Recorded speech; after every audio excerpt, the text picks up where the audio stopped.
내 인생의 하프타임은 어떻게? 저자 세인트 이온의 우리의 현실과 대처 방법은 그럼 어떻게 할까요? 우리의 현실과 지금 우리의 현실을 보고 미래를 준비해야 할 때라고 봅니다. IMF 직후에 수백만 명의 실직, 통계청은 2003년도에 2,200만 명, 또 2007년에 280만 명, 2009년에 300만 명 이렇게 늘어나고, 가정과 개인이 빚과 부도가 나서 신용 불량자, 가족과 생계별 돈 때문에 사람 취급도 못 받고, 요즘 젊은 친구들이 4년제 대학을 졸업하고 대학을 졸업해도 취직을 못하고 버려지는 이런 현실, 한 예로 30대 성각이 오늘 또 실업자의 신세로 자신의 방에서 컴퓨터와 대화 중이신 어머니께서 부르십니다. 아들아 뭐하니? 밥 먹으라. 아들이 나오자 어머니는 너는 도대체 직장은 알아볼 생각하고 컴퓨터와 무슨 관계길래 하루 종일 컴퓨터만 하냐? 아들이 말하기를 혈연 관계입니다. 어머니는 의원이 분분했습니다. 어머니는 또 밥이나 먹어. 그리고 좀 이따 나갔다 와. 자, 이제는 아들이 의원이 벙벙하여 하는 수 없이 밖으로 나왔는데, 돈도 없고 갈 데도 없고 오라는 사람도 없어 어쩔 수 없이 혈연 관계인 컴퓨터를 찾아 PC방으로 갔습니다. 이것이 오늘날 사회 현실이며 가정의 경제 현실입니다. 청년 백수 100만 명 시대에 우리는 살고 있습니다. 현실적으로 대졸 청년 3명 중에서 1명은 백수, 3명은 한 명은 여전히 고시 준비, 재학생 10명 중에서 3명은 휴학을 하고, 이 중에서 5는 군대 지원하고, 고학력자들이 취직을 못하여 안들어가는 것이 현실이고, 가정을 가진 백수들도 100만 명이 넘어서 사회적으로 심각한 문제라는 거죠. 아마도 작년 백수들은 비비범 세대인 한국전쟁 이후로 1955년에서 1963년 출생자로 폭발적인 증가한 세대로서 전체 인구의 14.6%를 차지하며 조만간 이들은 은퇴가 본격화될 예정이고, 자, 여러분의 현실 어떻습니까? IMF도 먼 나라 이야기로만 들리는데 성공하여 더 큰 집으로 옮기셨나요? 경제적인 여유, 하루하루, 명예퇴직, 취직, 취업, 가족과 사이에서 자, 어떠냐라고 한 번쯤 생각할 필요가 있습니다. IMF가 지난 후에 아직도 IMF에 졸업 못하셨나요? 이제 여러분의 인생과 가족들의 삶을 위하여 인생의 하프타임을 가져보십시오. 하프타임. 이쯤에서 하프타임이라는 운동 경기에서 전반전이 끝나고 후반전을 위하여 잠시 쉬는 시간을 하프타임이라고 하는데, 인생에도 지나온 세월들을 전반전이라고 하며 이제 살아갈 인생 과정을 후반전이라고 할 수 있습니다. 전반전은 끝났으니 이제 좀 쉬려는 것으로 생각할 수 있으나, 하프타임이란 그냥 쉬는 시간을 가지려는 것이 아니라 다가올 후반전을 준비하는 시간을 가져보라는 이야기입니다.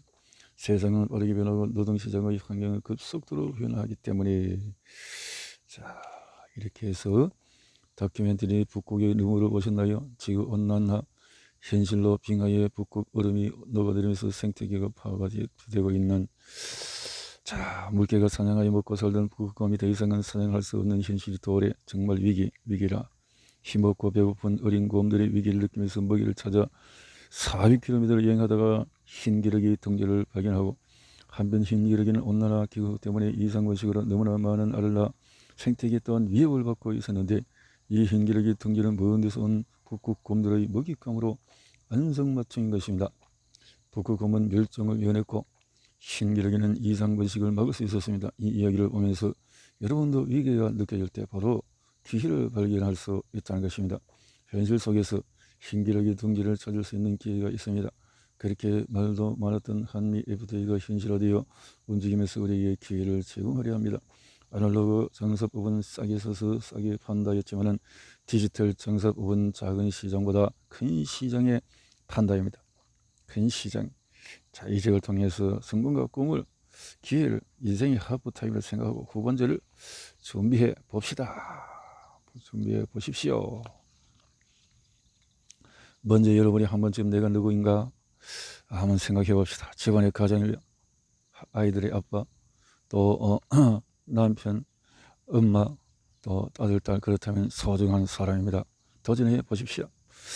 행복을 나눌 수 있는 그 도전을 변화에 급변하는 시대에 꿈을 가지고 목표를 가지고 그 플랜 계획을 갖고 액션하면은 성공할 수 있는 환경이 되어질 것입니다. 만들어 봅시다. 입으로서 시대의 흐름과 유통의 변화에 대한 본격적인 이 흐름에 대해서 이야기를 합니다. 시대의 흐름과 직업의 변화. 이제 시대의 흐름으로 농경사회의 산업사회에서 정보사회로 변했다고 말하는 것조차도 시대에 뒤떨어진 언어인 것 같은 느낌이 들 정도로 시대는 변했습니다. 21세기 글로벌. 이 분야에서 최고가 아마 IT이겠죠. IT. 이 새로운 문화 속에서 이동 무빙 라이프가 생기면서 능가기를 즐겁게 하는 DMB TV가 잘 발렸다고 합니다. 또한 젊은이들이 휴대폰으로 문자를 보내는 음지족 때문에 통신비, 또한 20대 아침 사용적 헝그리 모닝 때문에 아침 대용식으로 생식용 식품 삼각 김밥이 잘 팔리고 있답니다. 3050이라는 엄마들의 워킹맘 때문에 역할 대행을 해주는 에듀시티 플레이주티 사업이 생겼습니다. 또한 비만 사업이 뜹니다. 살찐 한국인 헤비 코리언들 때문에 제로 칼로리차 저지방 우유 사업이 시작된 것입니다. 시대의 블루시머가 나도 모르게 우리 사회에 깊숙이 들어오고, 블루시머 활용하여 돈을 벌려면 자본과 엄청난 기술력이 있어야 하는 자영업이라서 아무도 접근할 수 없는 사업입니다. 그럼에도 계속나마 직장에서 자영업을 할까요? 현재 상황을 보면 지금 우리 사회는 정보통신 혁명과 함께 바이오 혁명으로 인해서 엄청난 직업의 변화를 불러오고 있습니다. 한 경영 평론가는 제조업체를 포함해서 90%는 화이트 칼라에 속하지만 앞으로 10년에서 15년 사이에 화이트 칼라 직업이 90%는 사라지게 될 것이라고 단언합니다. 정부가 단기간 동안 실업자 지원 혹은 재취업 지원, 부당해고에 대한 법적인 제재 등의 역할을 할 수는 있지만 문제에 대한 근본적인 대책을 마련하기는 어렵습니다. 역사 이래 대량 감원 사태가 속출하고 있는데도 그건 실현해서 열심히 일하면 된다는 아니라는 생각, 이제부터 직장 안정성 이란 말은 과거사로 받아들이고 현실을 직면해야 할 준비를. 최대 갑부 마이크로소프트의 빌 게이츠 회장은 생각이 속도라는 책을 통해 인터넷 확산으로 생기는 디지털 시대가 엄청난 기회를, 그런다고 10년 비즈니스는 지난 50년보다 훨씬 더 큰 변화를 겪을 것이며 2000년대의 속도가 비즈니스의 본질이라 이 같은 변화의 힘은 바로 빛보다도 빠른 생각의 속도, 소리가 가득 쌓인 사무실은 사라지고 재택근무나 컴퓨터 한 대만으로 척척 해내는 시대. 마케팅에도 새로운 혁신이 일어납니다. 다양한 선택을 할 수 있고 탈바꿈에서 현재 직장인과 자영업자 비율이 85대 15라고 합니다.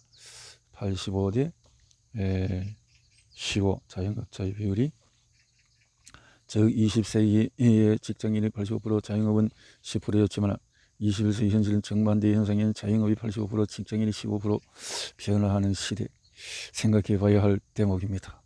대부분 세대들 학창 시절은 조선, 부기, 타자, 양잠, 또 양복, 흥업이었지만 지금은 이런 것을 볼 수가 없습니다.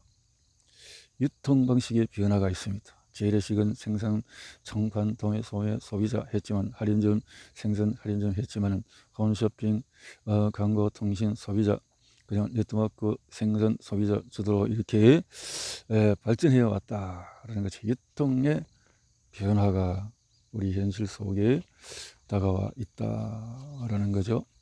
시대의 새로운 영화가 IB가라는 독립 자영사업자라는 말이 나왔다라는 거죠. 다이렉트 셀링이라는 21세기 새로운 패러다임으로 1927년 하버드 대학에서 네트워크 마케팅 이론을 실행해서 1980년도 존 나이스 비트가 사용하기 시작한 용어들이 이제는 일반화되어서 그 영어에서 멀티레벨 마케팅이다, 네트워크이다, 프로시머 마케팅이다, 휴먼 네트워크이다, 그 다음에 커뮤니케이션 마케팅이다, 투게더 마케팅이다, 에듀케이션 마케팅이다, 이렇게 용어가 다양하게 이렇게 변화된 나도 모르는 사이에 생활에 깊숙이 들어와 있는 마케팅의 시대에 들어와 있다.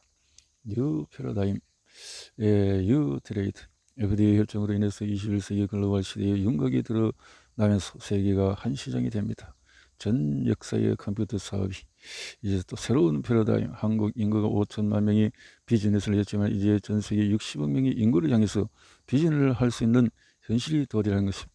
에버데이 뉴 패러다임 뉴 트레이드라고 하는 것에 따라서 뉴 트레이드 시대의 모델 중 하나가 네트워크 마케팅이다. 이 책을 읽는 여러분이 돌이켜 봐야 할 것이다. 한 시대의 나 자신을 생각하고 흰 기러기 동지를 찾아 떠나든지 아니면 새로운 정보를 입수해야 할 것이다. 유행에도 있듯이 내 인생에 태클을 걸지마. 내 인생에 태클을 걸지마. 너래 지금 뛰어 어떻게 살았는지 묻지마. 이리저리 살아가려 착각하지마. 삶의 무게를 견디지 못해 긴 세월 방향에 청춘을 묻었다. 으흐흐 속쓰러는 세월 탓에서 뭘해. 뛰어 태클 걸지마. 지금 뛰어 어떻게 살았냐고 묻지마. 이리저리 살았을 거라 착각도 하지마. 그때 한 삶의 무게 견디지 못해 긴 세월 방향 속에 청춘을 묻었다. 으흐흐 속쓰러는 세상 탓에서 뭘해. 인생 뛰어 내 인생에 태클 걸지마. 정말 마음에 와닿지 않습니까? 태클 걸지마. 그래서 필자는 성공할 수밖에 없는 프로시머라는 새로운 정보를 드립니다. 프로시머 장점이라 하면 무자본, 무점포, 무종업원, 무장부 등이 있고 서로도 없는 사업으로 항상 선비사업자 성공할 수 있는 정보를 가져서 나가는 사업이다. 정보사회에 이렇게 보자라는 거죠.